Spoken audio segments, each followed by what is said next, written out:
Lecture number third lecture बघत आहोत. Chapter 2 quadratic equation चालू आहे आपला. यामध्ये आपण थर्ड लेक्चर मध्ये प्रॉब्लेम सेट 2.1 मधला क्वेश्चन नंबर 3 बघणार आहोत. थर्ड प्रॉब्लेम आपण अगोदर प्रॉब्लेम काय आहे ते अगोदर चांगल्या पद्धतीने रीड करून घेऊयात. प्रॉब्लेम काय आहे ते बघा, एकदा समजून घ्या व्यवस्थित. प्रॉब्लेम असा आहे, write the following equations in the form. Write the following equations in the form ax² plus bx plus c equal to 0 म्हणजे स्टँडर्ड फॉर्म. स्टँडर्ड फॉर्म मध्ये ही जी इक्वेशन्स तुम्हाला दिलेली आहेत ती तुम्हाला स्टँडर्ड फॉर्म मध्ये लिहायची आहेत. अँड देन आणि त्यानंतर पुढे आहे write the values of a b and c. a b c काय आहे एकदा आपण डिस्कशन मध्ये बघूया. तुम्हाला स्टँडर्ड फॉर्म माहिती आहे, ax² plus bx plus c equal to 0 हे आहे क्वाड्रॅटिक इक्वेशनचा स्टँडर्ड फॉर्म. बघता येतोय ना. आणि मग यामध्ये x² म्हणजे स्क्वेअर टर्मचा कोएफिशियंट जो आहे त्याला आपण a म्हणून बघणार आहोत. x चा कोएफिशियंट, x म्हणजे पॉवर 1 आहे, 1 पॉवरचा कोएफिशियंट म्हणून जो दिसतो b, तो b म्हणून बघायचा आहे. आणि कॉन्स्टंट टर्म जी आहे म्हणजे x टू द पॉवर जिथं 0 आहे त्याचा कोएफिशियंट म्हणजे तुम्हाला c म्हणून बघायचा आहे. हे तुम्हाला वापरायचे. आता फक्त आपण हे बघणार आहोत की हे आहेत काय. नंतर जाऊन त्यांचा वापर करून आपल्याला काही ठिकाणी व्हॅल्यूचा पण वापर करायचा. व्हॅल्यूज फाइंड करण्यासाठी पण ह्या गोष्टींची आपल्याला आवश्यकता लागणार आहे. a b c. a is the coefficient of square term, b is the coefficient of power 1 term आणि c is the constant x to the power 0 चा कोएफिशियंट म्हणजे c. अशा पद्धतीने तुम्हाला a b आणि c हे लक्षात घ्यायचे आहेत. ठीक आहे. मग आता आपण हा पहिला प्रॉब्लेम काय आहे लक्षात आले. Write the following equation in standard form ax² plus bx plus c. आपण इक्वेशन बघूया. The given equation is 2y equal to 10 minus y². 2y equal to 10 minus y². दिसतंय ना सिंपल. काय आहे y² म्हणजे इथं हे जे क्वाड्रॅटिक इक्वेशन तुमच्या समोर दिलेलं आहे त्यामध्ये y हा व्हेरिएबल आहे. व्हेरिएबल कोणता आहे y.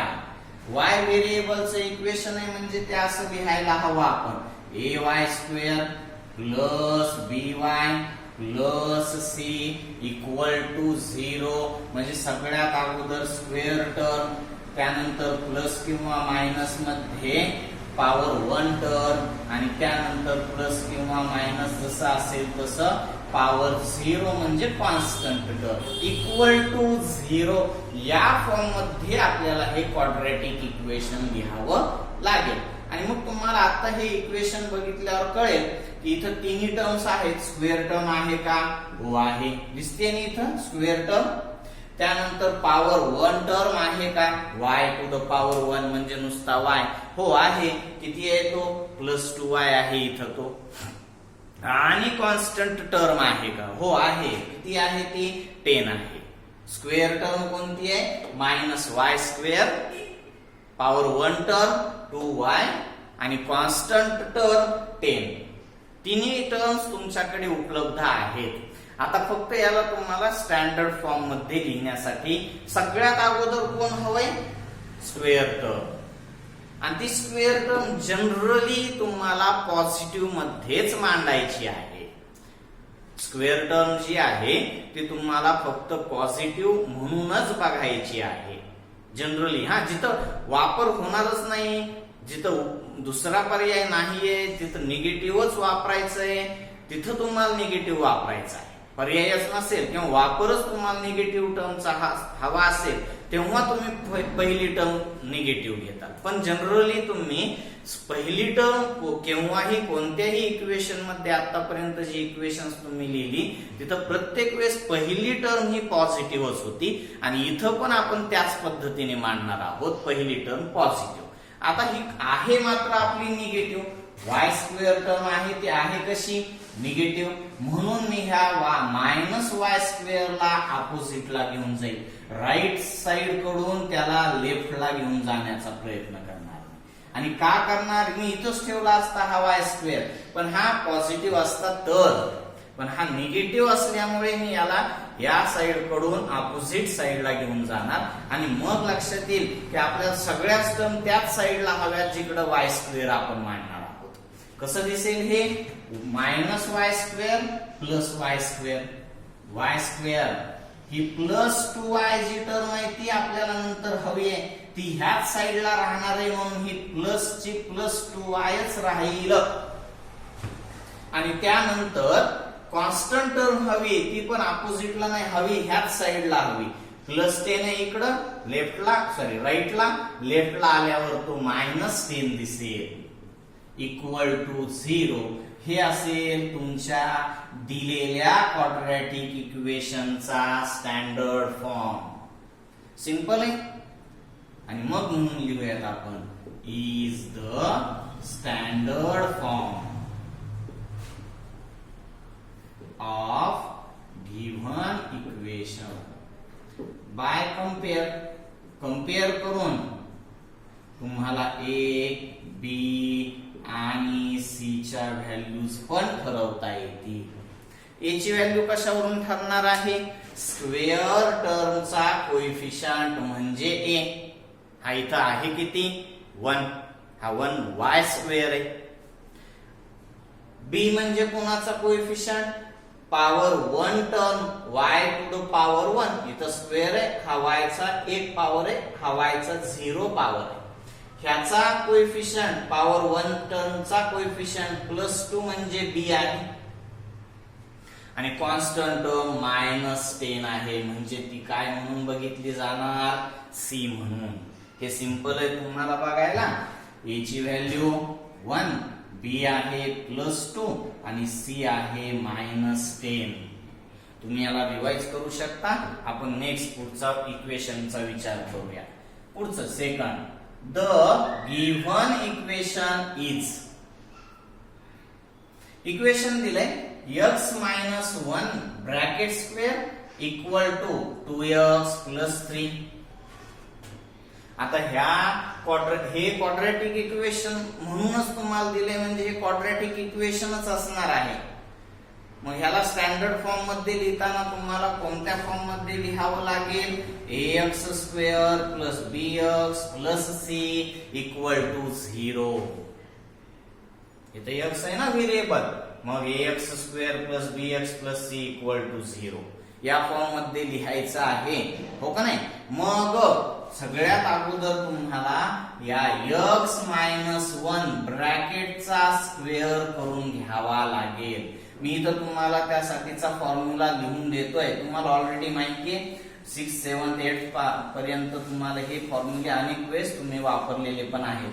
a minus b bracket square, a minus b bracket स्क्वेअरचं एक्सपान्शन. फॉर्म्युला चांगला लक्षात असेल तर तुम्हाला इथे यूज करता येणार आहे. 6, 7, 8, 9 प्रत्येक वर्गात तुम्ही बघितलेला आहे. a मायनस b ब्रॅकेट स्क्वेअरचं एक्सपान्शन काय असतं, फर्स्ट टर्मचा square a square minus, sorry plus नाहीये, minus 2 into first term into second term. ही फर्स्ट टर्म a इंटू ही second term b, twice ab, 2 into a into b आणि plus second टर्मचा square म्हणजे b square. तुम्ही याला बघताना असं लिहिलेलं आहे a square minus 2ab plus b square ने त्याचं नेमकं रिझन कसं मांडलं जातं हे सह दाखवलंय. याचा वापर तुम्हाला आता करावा लागेल.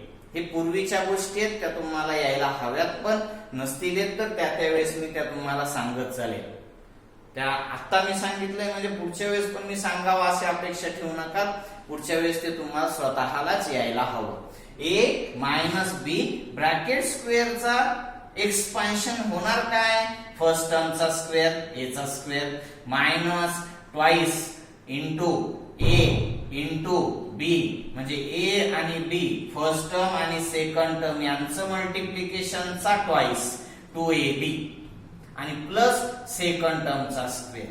मग तुम्हाला याचा पण स्क्वेअर करावा लागेल. तो इकडे मांडून दाखवतोय मी. x मायनस 1 ब्रॅकेटचा स्क्वेअर कसा करणार आहोत आपण?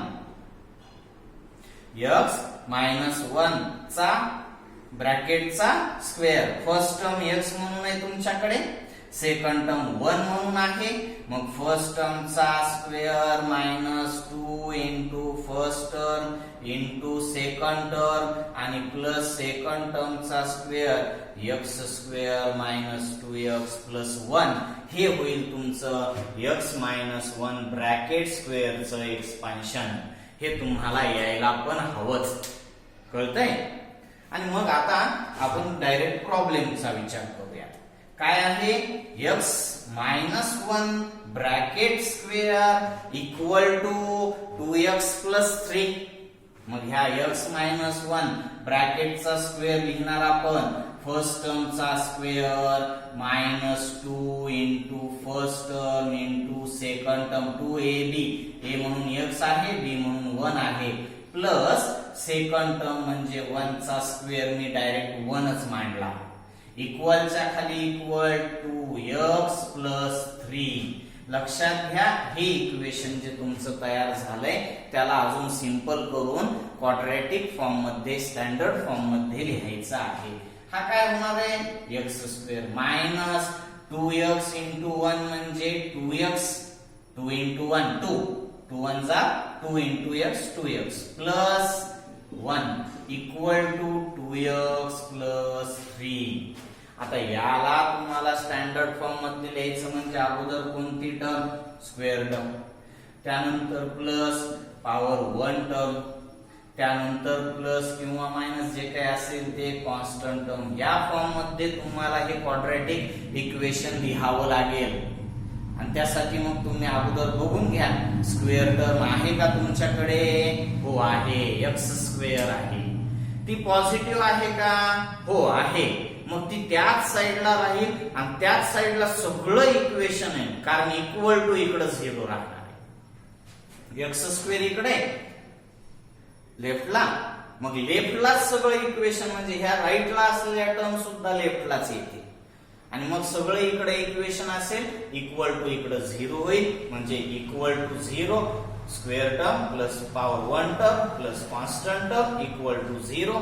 या फॉर्म मध्ये तुम्हाला हे क्वाड्रॅटिक इक्वेशन्स लिहायची आहेत. दिसतंय ना? बघा आता काय करणार आहे मी? हे x स्क्वेअर पाहिले आहेच, अजून x स्क्वेअर आहे का? कारण मी पेअर मध्ये लाईक टर्म्स एकत्र लिहिण्याचा प्रयत्न करणार आहे, पण ही सिंगल आहे एकदाच, ही एकदाच आली. दिसतेय ना? हे मायनस 2x आणि ह्याच्या बरोबर इकडचा प्लस 2x येईल, तो पण अपोजिट साइडला राईट कडून लेफ्टला आल्यावर तो ही मायनस 2x होईल. दिसतंय?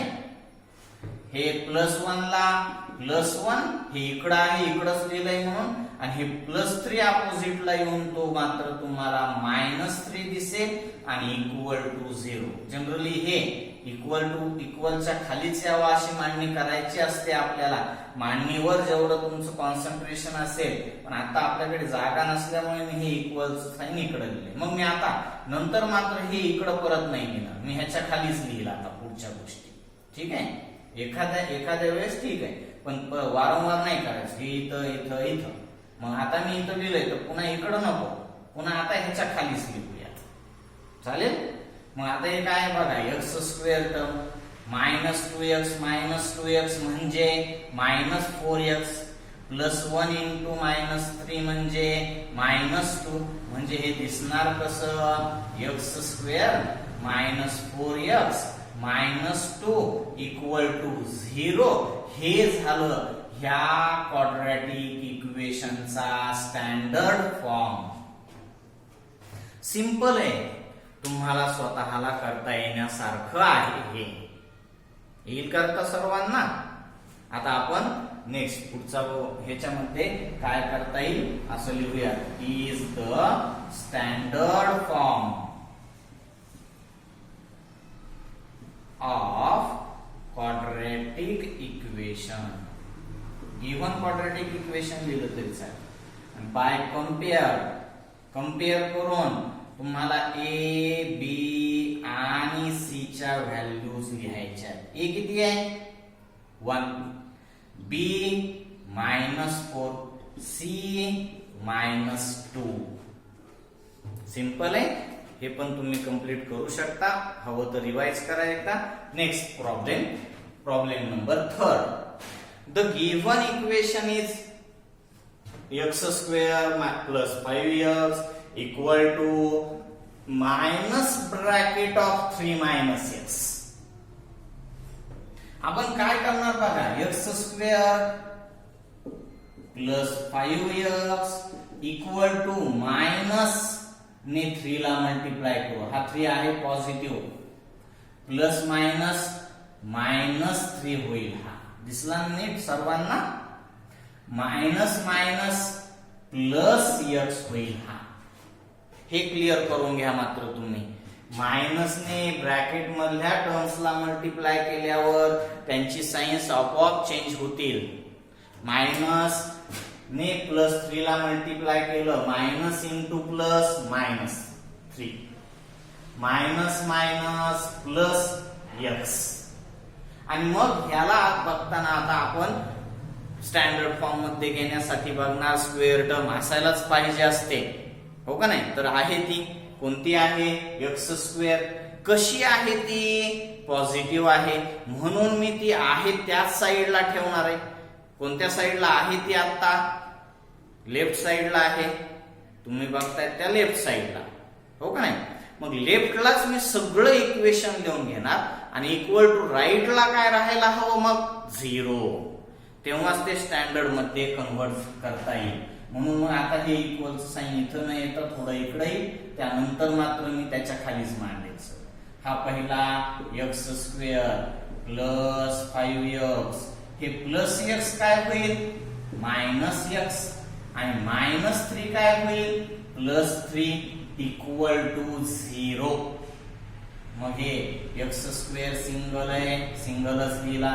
त्याचा ऍडिशन किंवा सबट्रॅक्शन पुन्हा बरोबर होणार नाही, कारण त्याला लाईक टर्म पेअर मध्ये नाहीये. म्हणून आता दुसरं +5x -x.